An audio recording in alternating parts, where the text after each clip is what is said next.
नमस्कार, DV news में आपका स्वागत है। चलिए तो देश विदेश की कुछ खास खबरों पर एक नजर डाल लेते हैं। रूस ने अपने नागरिकों पर पूर्ण रूप से ट्रैवल बैन लगा दिया है। व्लादिमीर पुतिन प्रशासन प्रतिबंधित लोगों का पासपोर्ट भी जब्त कर रहा है। 5 दिनों के भीतर उन्हें अपना पासपोर्ट सरकार के सामने सरेंडर करना होगा। रूस में अगले साल राष्ट्रपति चुनाव होने हैं और व्लादिमीर पुतिन 5वीं बार सत्ता की रेस में हैं। बता दें, पुतिन ने अपने विरोधियों की आवाज दबाने के लिए मशहूर हैं और उन पर विरोधियों को किनारे करने के आरोप भी लगते रहते हैं। वहीं रूसी कानून के मुताबिक अधिकारी सिपाहियों, संघीय सुरक्षा सेवा या फिर फेडरल सिक्योरिटी सर्विस के कर्मचारियों, दोषियों या फिर ऐसे लोगों पर खास तौर पर नजर रखी जाएगी जिनके पास देश की कुछ गुप्त या फिर किसी विशेष मुद्दे की जानकारी है या उस तक पहुंच रही है। आदेश में स्पष्ट किया गया है कि पासपोर्ट विदेश मंत्रालय अथॉरिटी या फिर इंटीरियर मंत्रालय के सामने जमा करना होगा। उनके पासपोर्ट को स्टोर भी किया जाएगा। वही बताते चले, अमेरिका का अत्याधुनिक लड़ाकू विमान F-16 क्रैश कर गया है। अपने आप में यह हैरान करने वाली बात इसीलिए है क्योंकि इसे राफेल जैसा है, बता देते हैं, एडवांस माना जाता है। अमेरिका के अगुवाई वाले नाटो के कई देश इस विमान का इस्तेमाल करते हैं। क्रैश दक्षिण कोरिया में हुआ है, जहां अमेरिका का सैन्य अड्डा है।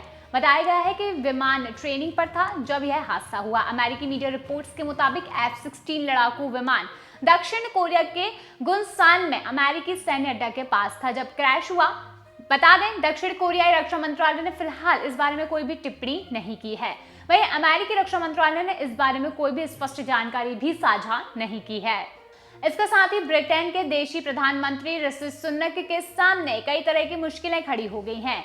वह इन दिनों अपनी ही पार्टी को यूनाइट करने की जद्दोजहद में जुट गए हैं। सुनक अपने प्रधानमंत्री कार्यालय के सबसे खतरनाक दौर से गुजर रहे हैं। उन पर कोरोना नियमों के उल्लंघन के मामले भी चल रहे हैं, जिसकी वजह से कहा जाता है कि बोरिस जॉनसन को सत्ता गंवानी पड़ी है। इनके अलावा उनकी नीतियों में शामिल शरणार्थी संबंधी विधेयक पर भी पार्टी के नेता बट गए हैं। भारतीय मूल के ब्रिटिश पीएम सुनक के सामने सबसे बड़ी चुनौती सरकार की नीतियों पर पार्टी के नेताओं को एकजुट करने की है। वह शरणार्थियों को रवांडा भेजे जाने को लेकर ब्रिटेन की नीतियों में बदलाव करना चाहते हैं, जिसके बाद ब्रिटेन में रह रहे शरणार्थियों को वापस उनके देश भेज दिया जाएगा। सुनक अपनी चुनावी रैलियों में भी यह वादे कर चुके थे। ब्रिटेन में शरणार्थी एक बड़ा मुद्दा है और कंजर्वेटिव पार्टी की नीतियां कुछ हद तक उनके समर्थन में हो रही हैं। वही बताते चले, अमेरिका में भारतीयों का दबदबा लगातार बढ़ता जा रहा है। जी हां, अमेरिका के 12 राज्यों में भारत वंशियों के लिए विशेष आयोग बनाया गया है। इसमें भारतीयों के खिलाफ हेट क्राइम के मामलों की विशेष रूप से सुनवाई होगी। 20 करोड़ रुपए की पहली किस्त का फंड आयोग को दिया गया है। अमेरिका के 50 लाख भारतीयों में से 30 लाख विशेष आयोग वाले 12 राज्यों में रहते हैं। वहीं भेदभाव के मामलों का अब तेजी से निपटारा हो सकेगा।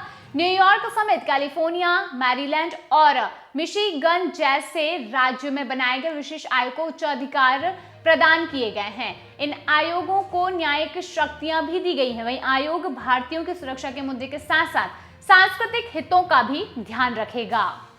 वहीं अमेरिका के रक्षा मंत्री, विदेश मंत्री और डिप्टी नेशनल सिक्योरिटी एडवाइजर के बाद अब अमेरिकी सिक्योरिटी एजेंसी FBI के डायरेक्टर क्रिस्टोफर ए रे भारत आ रहे हैं। 12 साल बाद ऐसा होगा जब FBI के डायरेक्टर भारत में होंगे। इसके पहले अप्रैल 2011 में तत्कालीन FBI director Robert Mueller Bharat आए हुए थे। वहीं क्रिस्टोफर एरे का ये दौरा उस वक्त हो रहा है जब अमेरिका ने भारत पर उनके एक नागरिक यानी कि गुरपतवंत सिंह पन्नू को मरवाने की साजिश रचने के आरोप लगाए हैं। वहीं एक अमेरिकी संसदीय कमेटी ने भारत को चीन, रूस और ईरान के साथ उन देशों में भी शामिल किया है जो विदेश में अपने विरोधियों की हत्या कराते हैं। तो ये थी आज की हमारी कुछ खास खबरें। ऐसे ही खास जानकारी के लिए लगातार जुड़े रहिए डीवी न्यूज के साथ।